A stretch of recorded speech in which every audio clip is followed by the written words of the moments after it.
ভাইয়া। কোন ভাইয়া? ওই যে ভাইয়া। Thank you. ওয়েলকাম। কি ব্যাপার ডেস্কে এগুলোকে রাখলি? চকলেট তা খেলে আমি খুশি হব, আমাকে কে চকলেট? আবার? হ্যাঁ আবার ওই যে ভাইয়া। হাসতেছি। ভালো। এই যে ফুল, কিছু বলবো না? কি বলবো? লেখালেখিতে তো অনেক কিছুই বলা যায়, মুখে কিছু বলবো না? কি বলবো? তুমি দেখো নাই? আমি লিখি না তো, আমার হাতে লেখা ভালো না। Shit. ভাই তোমাকে আমি অফিস শেষ করে দেখতেছি, দাঁড়াও। রাখো তো, ফোনে রাখো। কি হাসতেছি। হাসতেছি মানে? ফুল, কিসের ফুল? চকলেট। কিসের চকলেট? বুঝাই বলি, আমার চকলেট ফ্লেভার ভালো লাগে। তোমার? আমার থাপ্পড় দিতে ভালো লাগে, খাবেন? একটা কথা বলে কিছু মনে করো না, তুমি কি বাই এনি চান্স আমাকে চকলেট ফুল চিঠিগুলো দিচ্ছ?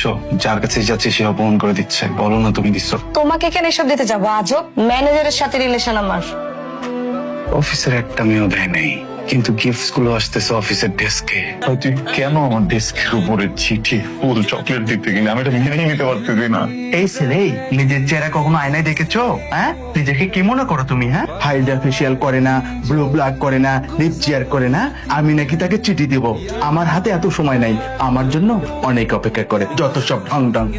ওর কাছে আমি বিতাড়িত, চিঠিটা দিচ্ছে কে? এত্তুগুলো করে প্রতিদিন আমার টেবিলে ময়লা ফেলা যায়। কে ফেলা যায় মনে? মর্নিং শিফটে কামাইলা, আমি হচ্ছে অফিসের এক্সিকিউটিভ, আমি তো ক্লিনার না। ভাই ভাই, মর্নিং শিফটে হ্যাঁ তোমার ডেস্কে যে বসে সে যদি একটা চিঠি, একটা ফুল, একটা চকলেট রেখে যায়, ইভিনিং শিফটে এটা কে পাবে? কে পাইবো? আমি তো মর্নিং শিফটে ছিলাম, এখন আমি নেই। যে ওই টেবিলে বইবো ওই পাইবো। আর তুমি যে মর্নিং শিফটে ছিল, মর্নিং শিফটে আমার ডেস্কে কে বসে? রুবায়েত।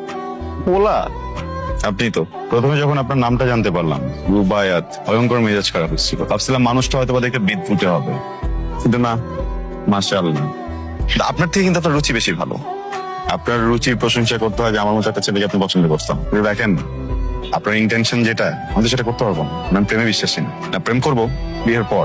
আমি বিয়ের আগে কোনো প্রেম নাই, ডিরেক্টলি বিয়ে করবো। হ্যাঁ, এখন আপনি ভাবতে পারেন কেমন ছেলে এসে আমার উপর সব চাপানো শুরু করছে। একদমই না, বিয়েটা হবে আপনার ইচ্ছা মতো। ফ্যামিলি নিয়ে বিয়ে হবে নাকি একা একা পালিয়ে বিয়ে করবো, এটা আপনি ডিসাইড করবেন।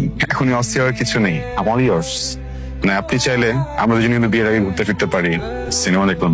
তারপর যদি ভালো না লাগে, ওনার যদিও অপশন নাই আমাকে ভালো না লাগার, আমার যদি ভালো না লাগে আমি তো না করে দিব। কিন্তু প্যাপা চেঁচা করে চোখের পানি দিয়ে, নাকের চোখের পানি এক করে আমার কিন্তু আটকে রাখতে পারবেন না। ওয়েট করেন না, অস্থির হচ্ছেন কেন? লাস্ট কথা তো বলিনি, আপনার আর আমার বিয়ে হলে সেটা বেশি সুন্দর হবে।